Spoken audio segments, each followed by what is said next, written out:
Eagles Entertainment. Eagle Eye in the Sky is fueled by Gatorade, the official sports drink of the Philadelphia Eagles. Anything that move, I don't care who it is. Let's go. Give me everything you got. Play fast, play hard. Let's beat these boys tonight in their house. It's party time. It's party time. Here we go. Touchdown! You're listening to the Eagle Eye in the Sky podcast. Now here's your host, Fran Duffy. That's right of the week, and we're getting you ready for Eagles Broncos as the Eagle Eye in the Sky podcast, fueled by Gatorade, continues. I'm Fran Duffy, and as always, I think we've got a great show for you here on episode number 371. At the top of today's show, we've got Chalk Talk, where I chat with my buddy Ben Fennell, where we catch up and empty the notebook a little bit here on the Denver Broncos and exactly what the Eagles will see out in the Rocky Mountains this Sunday, while also talking about some of the rather significant changes we've seen schematically from this Eagles team over the last couple of weeks, really on both sides of the football. After Chalk Talk, we will then transition to Scouting Report, where we focus in on the top pass catcher for this Broncos team, and that is wide receiver Cortland Sutton. And spin it a little bit big picture, we're talking about wide receiver evaluations in the NFL draft, projecting guys from college to the NFL. Then to close out the show in Faux Focus, I chat with a guy who does outstanding work breaking down this Broncos team and really X's and O's from all across the NFL. That's Tim Jenkins. I wanted to catch up with Tim to get his thoughts on this game, and he gives us some great analysis of Denver and the challenge that they're going to present the Eagles in this game. I'm excited for you to hear exactly what Tim thinks about this matchup. Before we get there, though, just a couple of quick things I want to make sure we hit on. Number one, as always, make sure you head on over to our Apple Podcast page. Leave us a rating. Leave us a comment. If you've got a question about the Eagles or about the matchup or really anything about this team and X's and O's standpoint, make sure you go on, leave us that question in the comment box over on Apple Podcasts. Not only will we answer your question, but it also just gives us a little bit of a boost in the rankings and making it more visible to others looking for Eagles podcasts. Appreciate everybody that has taken the time to do that here this season. Also, make sure you can go and check out the Journey to the Draft podcast. We are always breaking it down, the top prospects all across the country, who you need to know before next spring. Obviously, the Eagles have the potential to have 3 first-round picks, so you want to know who all of these top players are. We are talking about it every single week, wherever podcasts can be found on the Journey to the Draft podcast. Let's get this show rolling, though. Excited to start things off with Ben Fennell. It's time for Chalk Talk. Let's get down to business. It's time for Chalk Talk. All right, let's get things going here with Chalk Talk as I welcome in my friend Ben Fennell. Ben, before we spin this to Eagles Broncos, a couple topics coming out of Eagles Chargers that I wanted to kind of hash out with you. And I think, we spend so much time, you and I have talked about it really a few times over these last couple of weeks, the concept of identity on offense and defense. And obviously on offense, we've seen that identity kind of shape over these last 2 games. When you look at the Detroit Lions, the LA Chargers, what the Eagles have done has been almost a complete 180 from some of the things that they were doing from the first 7 games of the season. You talk about the running rate on not just in pass on neutral downs, but on any down. They run more than any team in football, the use of multiple tight end sets, a lot of different metrics that go into it. So I'm interested to kind of get your thoughts, because this is something that you've been talking about really going back to the summer about this team. Well, it's kind of funny because we've heard the moniker of, a wise man avoids all extremes throughout most of the year in the summer. And we seemingly have been on the polars of, offensive philosophy of not wanting to run and now running the most in the NFL over the last 2 weeks. But, running successfully, proving it to be successful, consistently successful, then gives you an identity, then gives you something to fall back on and something to come out on a drive-to-drive basis and stay on schedule. And then opponents then need to dedicate resources to stopping that thing that you do well, that you've proven to do well, you've consistently done well. And then when they start moving resources around, it makes the other aspects of the offense that much easier to execute. And that's the run game can open up the pass game. And I think we really saw that the past 2 weeks against Detroit and against the Los Angeles Chargers. Yeah, I mean, even if you just look at Jalen Hurts' average depth of target over these last 2 games, it has gone up pretty significantly compared to the first 7 weeks, because the play action pass game, some of those elements has certainly opened it up from that standpoint. Jalen Hurts has been really efficient as a passer. I wrote about this extensively in our post-snap read, which you can go find on PhiladelphiaEagles.com. I tweeted it out a couple of times as well. The Eagles have been the most most efficient offense on an EPA per play basis over these last two games. An EPA expected points added. That's a metric, if you're not familiar with, from our listener standpoint, if you're not familiar with, that's a metric that is pretty widely accepted as a really good efficiency metric on both sides of the football. The Eagles have been leading the NFL in EPA per play on offense over these last two games. So, it's really interesting just to kind of see that change in philosophy on the offensive side of the football. There hasn't necessarily been as much talk about what the Eagles did defensively in this game, where we saw once again a little bit of a change of the guard, right? We've talked so much about the split safety defenses and heavy zone coverage. Well, the Eagles ran, according to Pro Football Focus, ran more cover one, which is one single high safety man coverage underneath. They ran more cover one than any team in the NFL this past week against the LA Chargers. And they also blitzed at a higher rate than they had at any previous game. So I think just seeing the offense, seeing the defense, trying to change things up, trying to find what works, just kind of interesting to see. Obviously, this is a young coaching staff in year one of this era here in Philadelphia. Interesting as they're trying to find themselves on both sides of the ball. Yeah, and a lot of different ways to play zone coverage, a lot of different ways to play that man coverage, cover one, whether you want to roll down a middle hole play or play off coverage, things like that. I think they're still finding their way and what works best for their personnel and on a week-to-week basis based on the quarterbacks you're facing. And that's just the nature of the NFL. You have to keep kind of seeing what works, what doesn't work, and changing up things.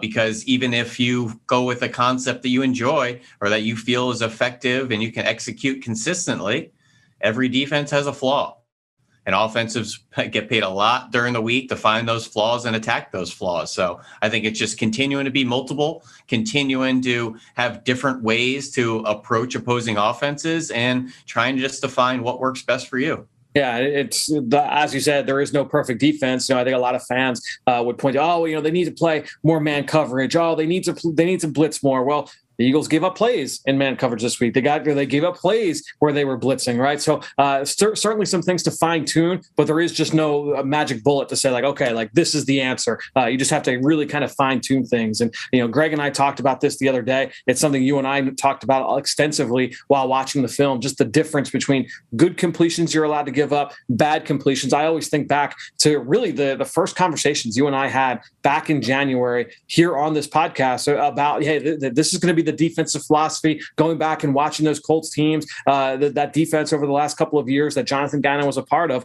You're going to give up a lot of completions, but what is it about? It's about impacting the catch point, making sure obviously you're not allowing yards after catch, but also creating some big plays, creating some negative plays. And that is an area obviously the Eagles have to get better at as well. Yeah, and I think there's some frustration with the loose coverage on the outside, and quarterbacks that are willing to take the underneath and intermediate throws have been successful, and it's easy to point to the Derek Carrs and Justin Herberts and good quarterbacks against this defense. A lot of fans are saying, what can we do?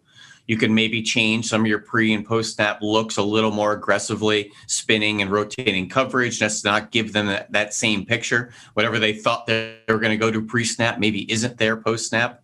You can buzz passing lanes, just like moving those players post-snap, zone blitzes, guys, changing and moving after the snap. And then that man coverage. You can press and maybe be up, disrupt at the line of scrimmage, disrupting in the route, maybe allowing those guys to get home. Just an extra second or two could be the difference. So there's a lot of things. All those concepts have flaws as well. So just as much as you want to change things, they can attack those changes too. Yeah, it's something we'll continue to watch with this defense. Again, everybody just trying to figure out what's the best formula on both sides of the football. And certainly we're talking about the defense. They're still trying to figure out what is it that we want to be? What is it that we want to do? What do we need to do?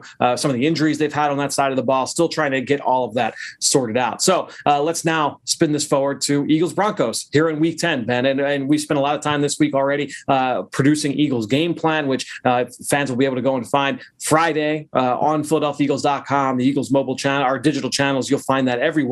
I feel pretty good about where we are this week in terms of the production. I feel like this is going to be a really good show. A lot of information, a lot of analysis crammed into this. And we'll start with the matchup of the Eagles offense against the Broncos defense. And really just watching that Broncos defense, we wanted to hone in on Vic Fangio and the disguise element, something you were just talking about, all the different looks that can change from pre-snap to post-snap. They're not major, they're not wholesale differences, but those subtle changes that can really change the picture for the quarterback. That's something we wanted to harp on here in this show.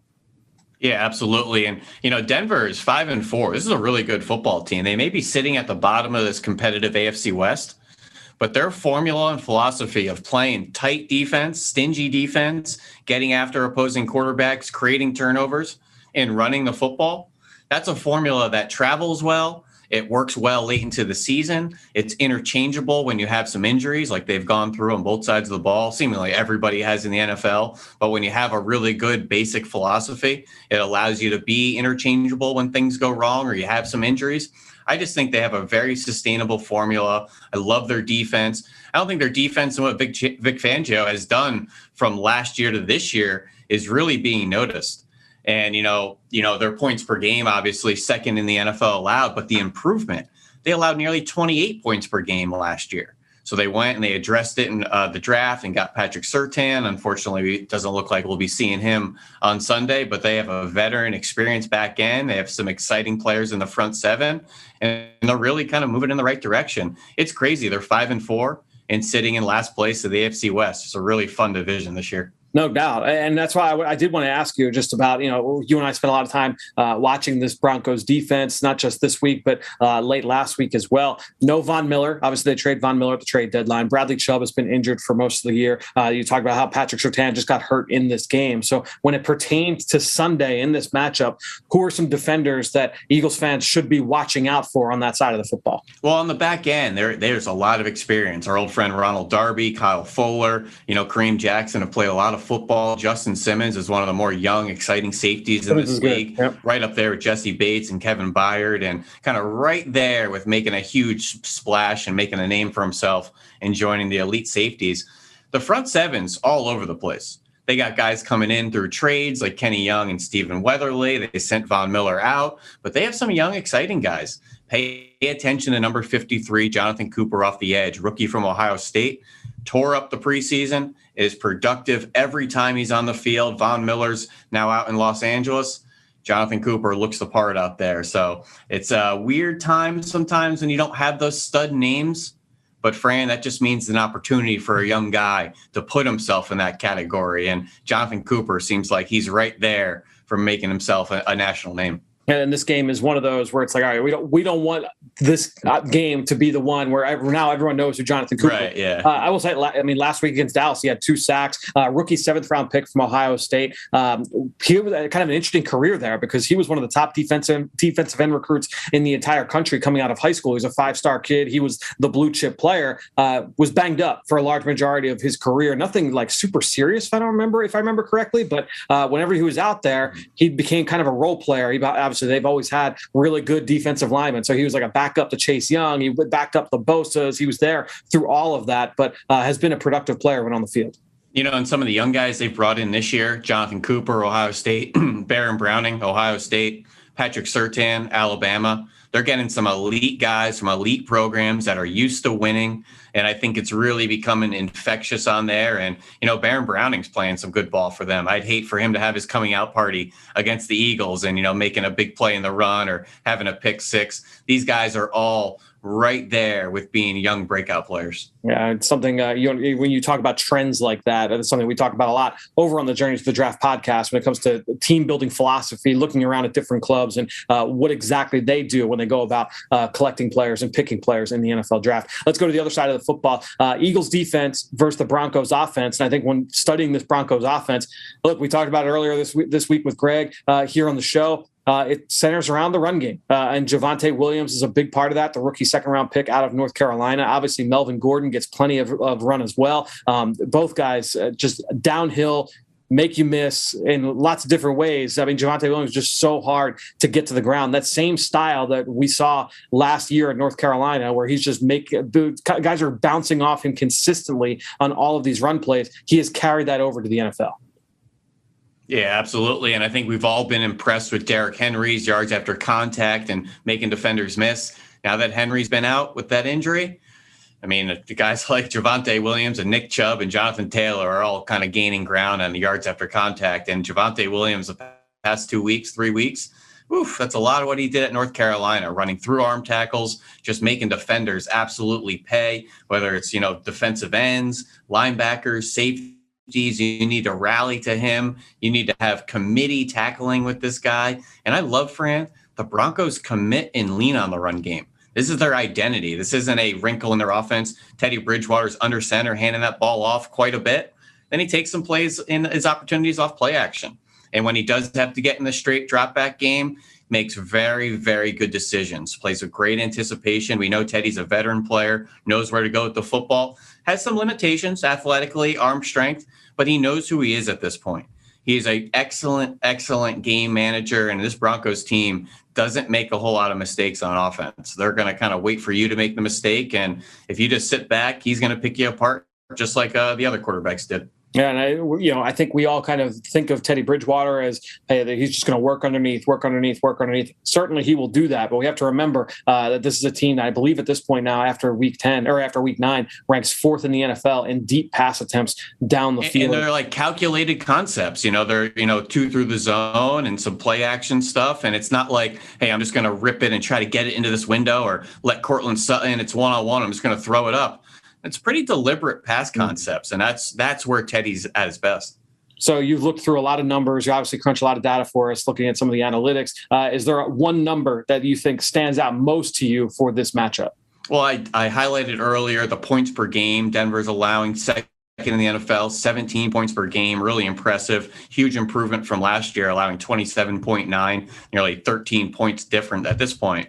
But we want to talk about Vic Fangio and their defense, Fran. And you hear a lot about single high, 2 highs becoming really popular, coverage disguise. Vic Fangio is a through and through 2 high defense. He lines up in 2 high pre-snap 75% of the time. That's the second highest in the NFL. Loves to show the open middle field coverage and then move off of that. He likes to give you the same look every time, but post-snap, it's not always the same. Pre-snap, he wants to be very stale, very boring, not give away what he's doing. And then post-snap, it can be anything. So I just love to give you that same boring look every time. And then he could rotate a safety down. He could stay in 2 high. He could play cover 2. He could play quarters, can roll into cover 3. I think last week we saw a really impressive interception rolling down one of those safeties into the box that Greg Cosell broke down on Eagles game plan. So really fun defense on the back end, and their experience. I know Caden Stearns had that interception, Fran. But there's like some guys we had mentioned earlier, like Darby and Kareem Jackson, guys that have been around this league for close to 10 years. Yeah, and that's the thing is when you talk about the disguise element, it's a lot easier for the defense to start 2 high and roll to 1 as opposed to the opposite. That's where, certainly you'll throw around a lot when we're watching some big plays given up around the NFL is disguising yourself out of coverage. If you start in one of those 1 high looks and now you've got safeties flying to the deep half from underneath, yeah, teams do it, and it's a good way to throw a quarterback off, but it's a lot harder for a guy to get, if you're playing 8 yards off the ball, now you got to sprint across the field and get 25 yards deep. That can be a little bit more difficult when you start in a 2 high shell and now you rotate down and you spin out of that. Now you always have eyes on the football. You're always attacking towards the line of scrimmage, and that's something we saw more of from the Eagles defense here this week, as I mentioned, and playing more single high than anybody in the NFL in terms of a single high man coverage, but still starting from some of those 2 high looks. So again, just seeing how these defenses are trying to deploy their personnel, really, really interesting. It's something Fangio has always done wherever he's been, whether it's San Francisco, Chicago, all these last few stops has been really good at. Any individual matchups before we wrap the segment up? Individual matchup that stands out to you? Yeah, Fran. I mean, my game ball the past 2 weeks on the Eagles defense has gone to undrafted free agent TJ Edwards, who's just been an absolute stud at linebacker. Well, Javonte Williams, we just talked about his ability to break tackles. TJ Edwards loves making those tackles, putting his face in the ball carrier, not only downhill, but sideline to sideline as well. TJ Edwards is a tackling machine. He thumps you on contact. I think it's kind of style versus style here with him and Javonte Williams meeting in the hole a couple times. So I want to see who comes out on top there. Yeah, for me, I'll go into the trenches. And, Quinn Miners is a guy you and I both liked in this draft class as a rookie from Wisconsin Whitewater. He'll be getting the start this week, his first NFL start at right guard. Graham Glasgow, the starting right guard before, he is out with an injury. So Quinn Miners will get his first start, and he'll see a lot of Fletcher Cox in this game. So keep an eye out for that matchup. I do think one big key for the Eagles is trying to force Teddy Bridgewater to hold on to the football. We mentioned how they will attack downfield. Try and find different ways for him to be able to hold the football. Don't let that ball get out so fast Now give that defensive line time to be able to get home. So something big to watch here in this game. Ben, we got a little bit more out of you here on this one. We're going to now transition to our scouting report. We're going to break down Denver wide receiver Cortland Sutton. Dim those lights. We're headed to the film room for the scouting report. All right, Ben, let's dig into Cortland Sutton here. 2018, second-round pick out of SMU. Really interesting profile when he was coming out because he's a big kid who moves pretty well. He was really productive. Interested to kind of get your notes and how you viewed him coming into the league, and then we'll get into what we've seen from him since he's been in the NFL. Yeah, really quick, coming out of SMU down there in the South, 6'3", 218, ran 4.5, but his production while he was down there was out of this world for him. 3,000 yards, nearly 200 catches, 31 touchdowns, a lot of 50-50 wins, a lot of body control, tracking, adjustments on the catch point, and just love his competitive nature. Whether, we had mentioned after the catch, at the catch point, but as a blocker, just hustling away from the ball in the run game, things like that. And I kind of like the fact that Fran, he wasn't an elite athlete, but he knew it. And he knew that in order to separate, he had to be crafty. He had to change up paces in his routes and things like that. But that was the question mark with him. Does he have the explosive, level to win vertically in the NFL? Does he do enough in route running to separate in the NFL? Is he twitchy enough? Is he good enough athlete? Is his hips loose enough? Can he beat press coverage? Didn't see a lot of press coverage down there. That was the big question. That was a big question. Yep. Saw a lot of off coverage, which he's allowed to then build that speed up a little bit, threaten corners vertically just based on the eating up that cushion and the separation. And then some of those smaller defensive backs, he just won above the rim, which we all know those 50-50 balls in the NFL slowly become 80-20s or whatever you want to call it. They're just not as efficient translating. But he's been a guy that's really impressed me with his play in the past 3 years with the Denver Broncos and in his ability to win those contested catches. He's really been able to translate that skill set, and it's not easy to do. The corners are bigger, taller, longer, faster, more competitive in the NFL. That rarely translates, but he's really impressed me. And with a variety of quarterbacks throwing him the ball in Denver, sure, he's been pretty productive and pretty consistent of a player out there. Yeah, I mean, a lot of people were expecting big things out of him going into his third year last year, and then he tore his ACL in week 1. So we didn't get a chance to see that third year jump that you often see from young wide receivers. And so we saw him now this year, and he's been their leading receiver. He's been really consistent outside the numbers. We've talked about what they'll do with him vertically. They're not afraid to just throw him fades and say, go be a ball winner outside the numbers. That has been his game, but he can still create separation. A really interesting player. And I think when you look at wide receiver from a big picture standpoint and draft value and things of that nature, who can be a quote unquote number one receiver, I think it's that ability to win at all three levels. And I think Sutton has flashed the ability to win at all three levels of the field. And Fran, let me ask you a question. What trait do you think is harder to develop? Let's say you're great at the catch point, contested catches, strong hands, but you struggle with separation. Or is it the guys that separate really well that maybe don't have the size of the frame or can get knocked off routes or maybe struggle to make that catch with a corner on their back at the next level, the contested catches or the route running? What would you prefer your receiver to come with, and then saying we need to develop the other side of that? Well, I would ask you one moment of clarification from you. When you talk about the catch point stuff, are you talking about ball skills in general? Or just that ability to throw the contested catch element? Let's make it ball skills in general. Okay. Make it a wide umbrella here. Got it. So I actually ask wide receivers this all the time. Like anytime I talk to, whether it's a current receiver, a guy who retired and played in the league a long time, love asking questions like this. And almost universally, every one of them will say it is much harder to develop better ball skills and the ability to finish at the catch point. That is almost an innate skill, not hands, not drops. Those things can be corrected. There are things that you can work on with your catching technique and things like that. That's stuff that can be fixed. But how you address the football, how you play it in the air, how you adjust to it mid-flight, how you attack it and finish it, that is more of an innate trait. Whereas route running is a skill, and that's something that you can hone in and develop. Now, if you don't have the quickness and the suddenness, the ability to get in and out of breaks, now it's a little bit tougher to teach. You can still do it, though. We see plenty of guys in the NFL that aren't the fastest or the quickest that are still really good route runners and create separation. So, I think when you look at a guy like Sutton, that's what makes it so exciting, because it's like, all right, well, this guy, he's a big body threat and he can still move pretty well. And we're seeing the flashes as a route runner. That's what gets you really juiced up. Yeah, it's really well said. And just for the perspective, we would love for every prospect coming out of college to be perfect and to be able to do everything great. But these are the conversations that go down in draft rooms. And when you're stacking your board, and things we talk about on the Journey to the Draft podcast are when he's not perfect, what trait and value do you see over another trait? And if you have to improve an area, would you rather, improve area A or area B? And every player is different. And it's really fun to kind of dive into the pros and cons of players and the development and potential development and what skills are they bringing that that they have. And it's a really fun discussion. Yeah, no doubt. It's something we talk about a lot over on the Journey to the Draft podcast. Well, Ben, speaking of Journey, make sure you go check out our discussion this week. We're breaking down Dane Brugler's new top 50, his big board. We've got matchups to watch here this week in college football. We'll be doing it all right over on the Journey to the Draft podcast. Until that, Ben, we will talk to you next week right here on Chalk Talk on the Eagle Eye in the Sky podcast.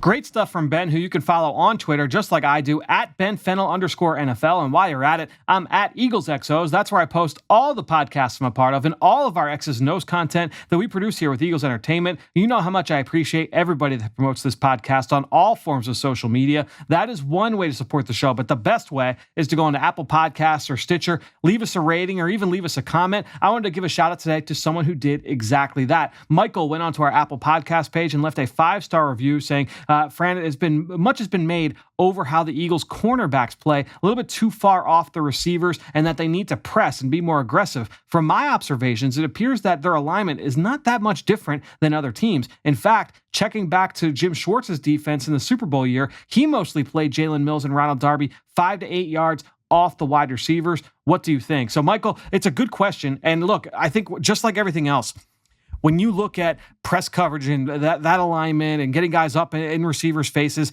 there are pros and cons to it. And to me, it all becomes situational. And that's where I think when you look at it on a 3rd and 8, when the ball's likely to come out, if let's say you're sending a pressure on 3rd and 8, that ball's going to come out fast. You want your corners in that sense to be playing from depth because now that ball's going to come out quite fast. Let's go up and make the tackle. We saw that a couple weeks ago. We highlighted it on Eagles game plan with Darius Slay, right? It was a 2nd down blitz. The Eagles were in 2nd and 12 on defense, and they sent a cover 0 blitz at Jared Goff. All the corners are playing off. You're playing from depth. That ball comes out fast. It gets thrown to the flat. Darius Slay comes up and makes the tackle. Now it's 3rd and 8, and the Eagles get off the field on the next play, right? So there's always pros and cons to playing off and playing press. There are plenty of times where you're playing press and you get beat over the top. There are all these different techniques and all the different tools at your disposal to make sure that you mitigate some of the negatives on any given play. So I don't think the answer is like, oh, the Eagles need to play more press. That's what needs to happen. The percentages need to go up in press coverage. That's never the answer. That to me, to say that with an oversweeping judgment,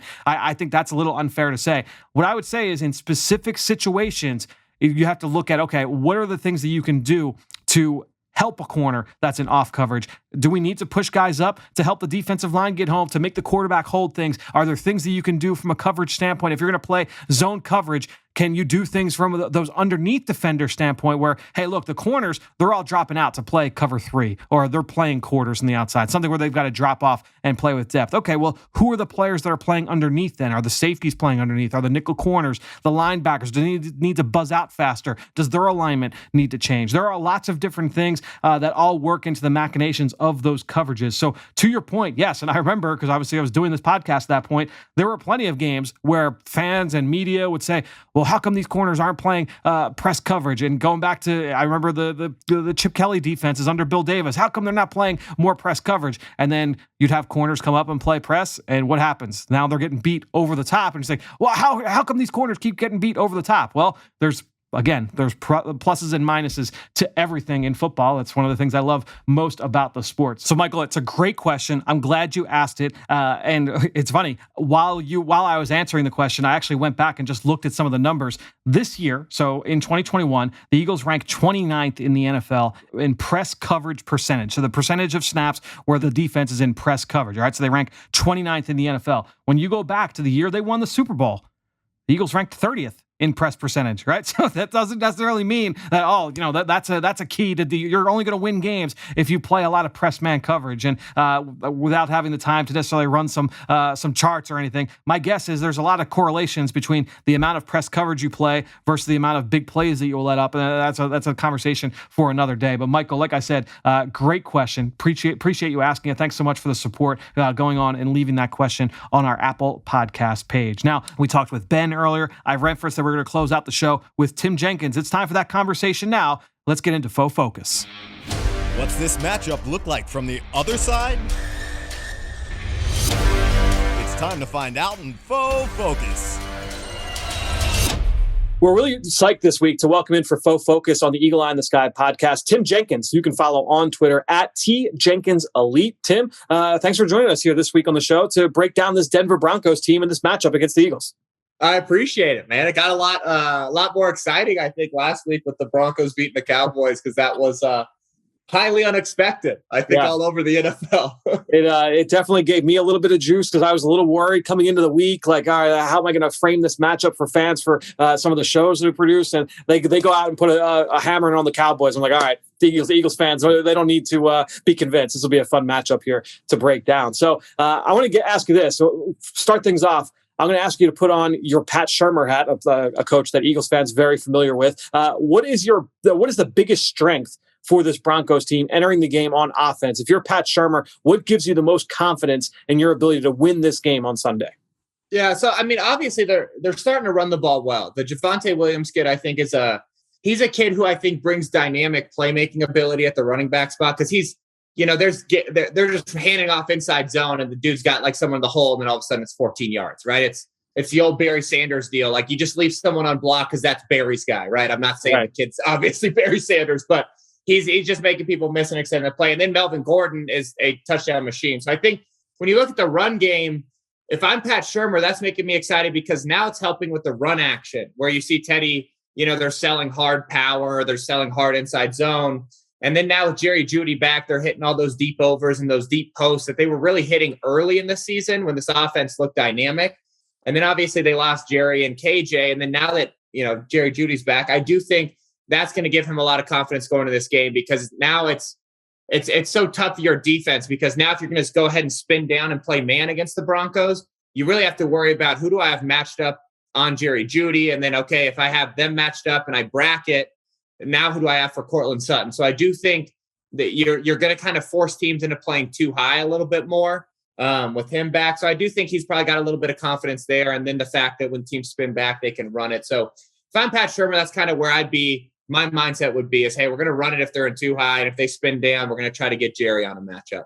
And that's the thing, is that when you look across the formation, the Broncos do have a lot of players that have that ability to win one-on-one. And you mentioned Sutton, you mentioned Jeudy at the tight end position. We'll see if Noah Fant is available for this game. But Albert Okwuegbunam is another player that has that ability to be a matchup piece. And another guy that I wanted to ask you about, Tim Patrick, who Look, I watched last year after Sutton went down, just watching all of his targets as the season went on last year really stood out to me. And so when they had injuries in the receiving core again this year, I was not shocked to see him continue to produce. Interested to kind of get your thoughts on Patrick and his development, because he's a guy that's going to be hitting the free agent market here this spring.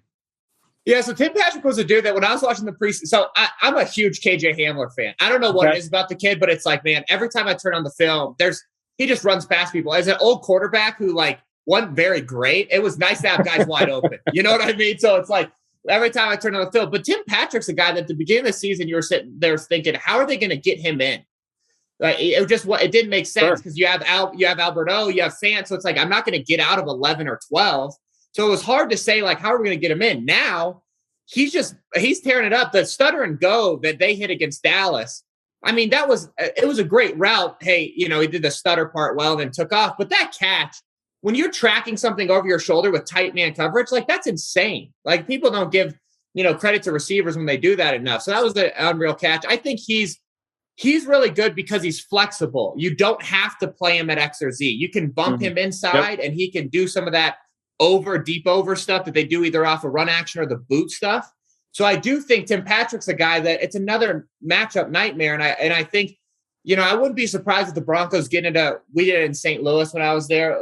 We called it OT1, where it's like, hey, we have no running backs, but we have tight end Noah Fant and then 4 receivers. Like, I wouldn't be surprised to see them getting into that or ought to a little bit where it's like, hey, we're going to go empty for a play and force you kind of into more of a traditional nickel or base because you do have the 2 tight ends. So it'll be interesting to see what they do with him. But I do think Tim Patrick's another guy that you got to keep your eye on. And it's just, they're a tough coverage matchup. And I think that's why they can run the ball effectively, because I think you look at the weapons and you go, let's not give up a touchdown in one play. Let's make them, grind it out. But it's just tough. It's a tough, when you go across, like you're saying, and you go, hey, guy by guy, you got to hope you have enough cover guys for all these dudes. Yeah, I mean, people would not make this comparison lightly, but I think when you look at the way that the Chargers have used Mike Williams this year, and he's been extremely productive, but that position flex to be able to slide him inside and run some vertical-ish routes with him. The Eagles saw that last week, that 49-yard completion of Mike Williams. That came with him from a reduced split, and the Broncos do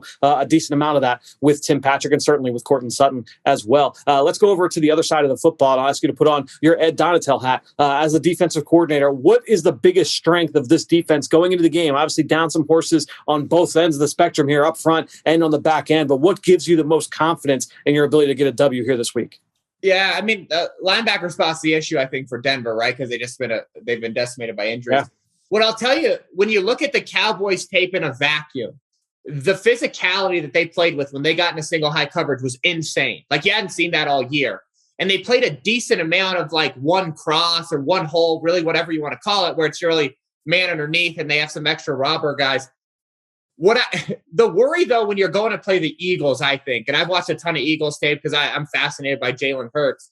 The issue is you can't play man because everybody knows this. You don't want to turn your back to a mobile quarterback, right? So sure. Go ahead and you play cover 1 and they just run 4 verts and then all of a sudden he gets loose for 20. Like, that's way worse than playing zone and letting someone sit down in a hole and gashing you for 8.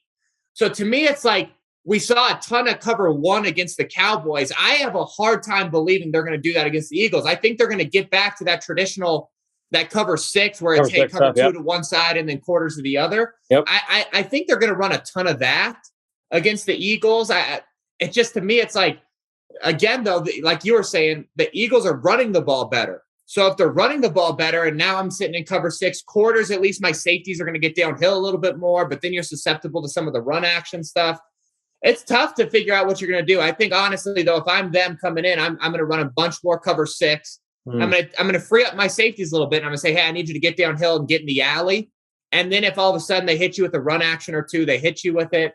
But hopefully you have someone who can make a tackle and prevent them from scoring, and then you're back into it. So that's kind of, I think, what you have to do against Jalen Hurts. I do think if you go cover 1, it's because you're thinking we're going to get pressure on him and we're going to give up 1 or 2 big scrambles, but we're going to force a mistake. And if they do that, now you can kind of shift. So I think we're going to find out on series 1 what their mindset is. Are they thinking, hey, let's sit back and make him beat us with his arm?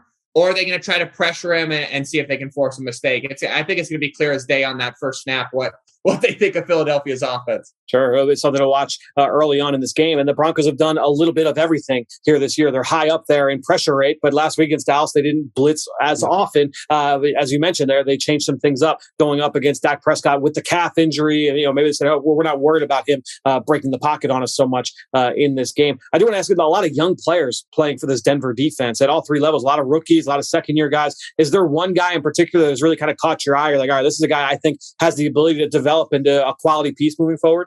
I think the obvious one is the Surtain kid, right? Like, I think anytime you come in and you play corner in the NFL and you can cover people, you should be pretty excited because it's, I think that's become one of the harder positions to play because there's not as much like simplified, like, hey, just cover him, right? Like it used to be back in the day. Now it's like, hey, I need you to read through this guy and then decide, because everyone's gashing people with the stuff where it's like, I'm going to run this guy all the way across the field. So you got to spin back and then account for him. So I think he's been impressive, and then he's not a younger guy, but then I think Simmons still, every time you turn on the tape and you watch him play safety, it's like he goes and he makes plays that he's not supposed to be there. Right. And he goes and makes the play. And I think that's where, when you're Jalen Hurts and you're studying these guys, right? It's every time I was in a meeting room, what you wanted people in the spots they're supposed to be in.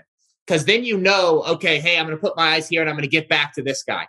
When you go and play guys like Simmons, or you go and play some of these safeties that they go and they make plays based on the structure of the play. It's a nightmare. It's like, because, hey, I'm going to put my eyes here, and then you flip back and you're like, he's not supposed to be there, right? I remember when I was in St. Louis, we go and play Seattle all the time, and Earl Thomas was that dude, where it's like they're in cover 3, and all of a sudden he's on the freaking boundary making a play, right? And it's like, you're not supposed to be on the other side. So I do think it's one of those things that every time you turn on the tape, Simmons is a kid that obviously is going to show up, and it's gonna be interesting, the matchup with the secondary, because the secondary struggled a little bit going into the Dallas game, but it seems like something clicked in the Dallas game. So I do think that's kind of the most exciting thing to watch this week.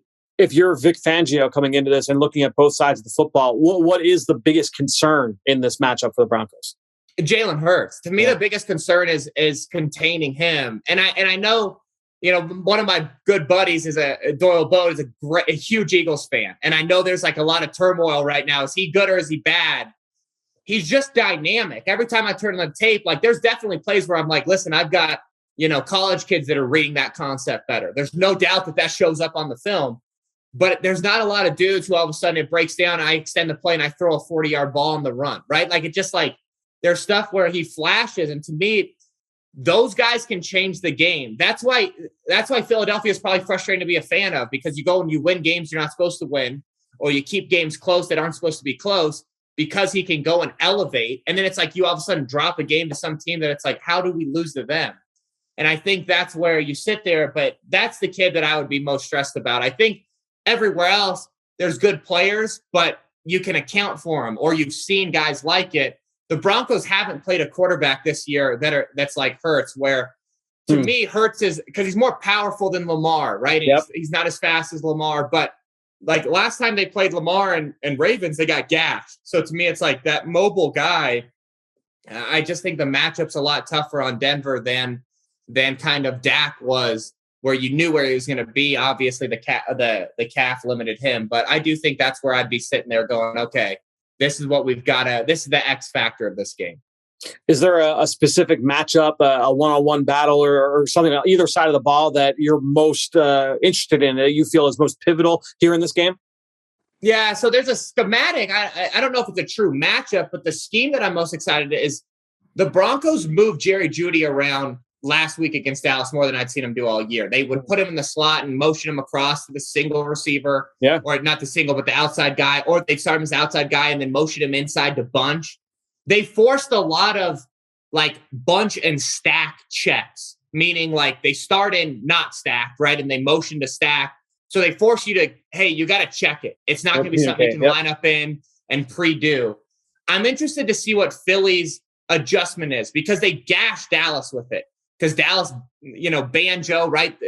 Like the in and out coverage, they gashed Dallas. Dallas was like miscommunicating that left and right. So Philly's obviously all week saying, let's not give up a big play because we don't have the right check in against bunch. So I'm really interested to see schematically what that check is, and then how they handle Jerry Jeudy, because the Broncos do a ton of where they go like 12 personnel, so 2 tight ends, but 2 tight ends to one side, and they bring that receiver over and get in those slot formations. So I'm interested to see what they do with their corner, if they bring the corner over, or if they sit back and kind of man it or zone it kind of on sides rather than bringing it corner over. So that to me is going to be the most pivotal matchup into stopping the Broncos offense is, hey, what are their bunch and stack checks? And then how do they handle those slot formations?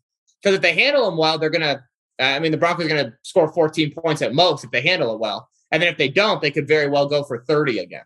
And that's one of those things as an offensive coordinator, Pat Shermer, you're likely to incorporate some of those in that opening 15, right? Just to get a sense of, hey, this is what they did. This is how they checked to it. Now you're setting something up for a little bit later to say, hey, let's see what their check is. Then if they go this way, we'll call these kinds of plays. If they go that way, then we've got this in our back pocket as well, right? Oh, yeah. The script is, that's why I lose my mind when it's like, hey, we're in stagnant formations and scripted 15. It's like, why? Let's figure out how the heck they're going to line up and adjust it.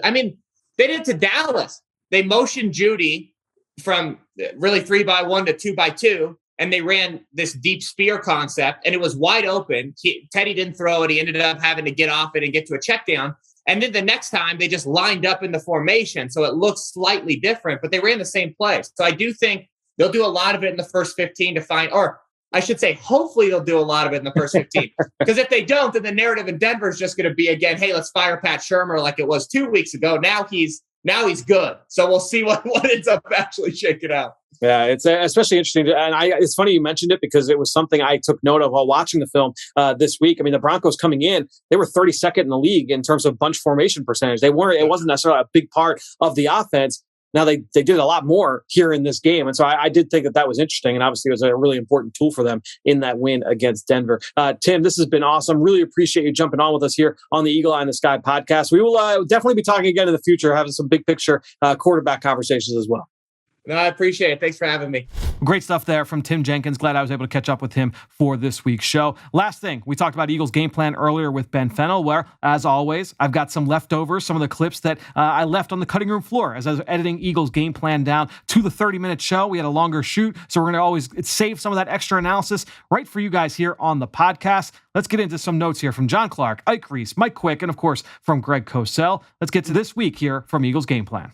And we're talking about the Eagles' running game a lot because of the way they're running it. Only the Cowboys in the NFC are running the ball better than the Eagles this year, and now they're doing it in numbers. And when you add Jalen Hurts in the way he's running the ball, how much of a challenge is that for the Broncos defense? Oh, it makes it very difficult. I mean, the quarterback is the one guy you can't account for in the running game. When you look at that box, you say most times you don't expect the quarterback to be in that count. And this is what I think has helped the Eagles become a much more dangerous team when running the football. When you look at their offense and just look how it's been able to sustain drives, stay ahead of the chains. The running game has been a huge part of that, and certainly Jalen is a big part of that success because you got to account for Jalen's off-script plays, right? When there's a pass called and he decides that there's nothing open and he takes off and makes something happen, like at the end of the game last week, those are the plays that a defense can't account for. Those are the types of plays that keeps the defensive coordinator up all night trying to figure out a way to stop it. And it just wears out a defense. Yeah. When you have the play completely stopped, and then you have a Jalen Hurts with his skill set that he can go off script, as Ike said, and make a big play, it really takes a lot out of the defense. Yeah, there were 5 third downs where he ran for first downs, and it's a backbreaker for the defense. How about Jordan Howard?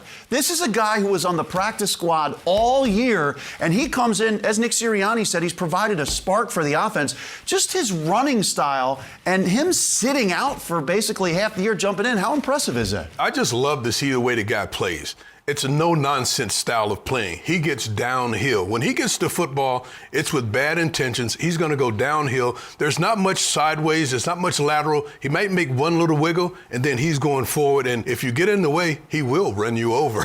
Yeah, that's two things that we forget about with Jordan Howard, and I'm included in that. I'm guilty of it, is that, hey, this guy is a multi-thousand-yard rusher in this league, and he's only 26 years old. It's amazing. You'd think he's 30. Yeah, how many years he's young, and I think his career has been rejuvenated. You know, sometimes when you have to step away from the game and you don't get the ball as much as you used to in the past, I think he's feeling like he's getting a second chance at his career in the NFL, and he's making the most of it. I'm excited for him. He's decisive when he runs the football. He's a physical runner. He's what you need in between the tackles. It can only bode well for this offense moving forward. And, you know, Jonathan Gannon is trying to figure out what this defense does best. We saw a lot of zone coverage. There was more man. You saw the blitzing against the Chargers. Do you think he might marry some of that together going out to Denver when he gets to see the tape and figure out what can this defense do best? I expect this defense to come out and play with the same aggressive style they had the last 2 weeks. Now, obviously, Justin Herbert was able to take advantage of some situations. The Eagles lost some key contributors in that secondary. Big play slay, Javonte Williams in the second half. That kind of handcuffs what a coordinator can do. But when they face this Bronco offense, it's not that Teddy Bridgewater can't get the ball down the field. I just think they want to have him play more of a QB managing type of football game. And I think that allows the defense to play closer to the line of scrimmage. The safeties don't have to be as worried about the ball getting thrown over their heads. And I think it's going to allow Jonathan Gannon to dial up some different pressures that's going to give the Eagles the opportunity to be opportunistic and get some turnovers. Well, the Broncos are really physical at the line of scrimmage. They've got a very good offensive line. They run the ball extremely well. But you can't sleep on Cortland Sutton and Tim Patrick on the outside. They both are 6'4" targets. They can get down the field. They can make plays down the field. Be sure to check out Eagles Game Plan. It goes up digitally on Friday across all Eagles digital channels. Or if you live in the Philadelphia area, check it out Sunday morning, NBC 10 at 10 a.m. So great stuff this week from Ben Fennell, from Tim Jenkins, from Greg Cosell earlier this week as well. Everybody, thanks so much to all of you out there for your continued support of this show and all the rest of our podcast offerings over with Eagles Entertainment. That being said, I think that'll do it. Another show in the books here on the Eagle Eye in the Sky podcast, fueled by Gatorade. For everybody here at the NovaCare Complex, I am Fran Duffy. We will talk to you next week.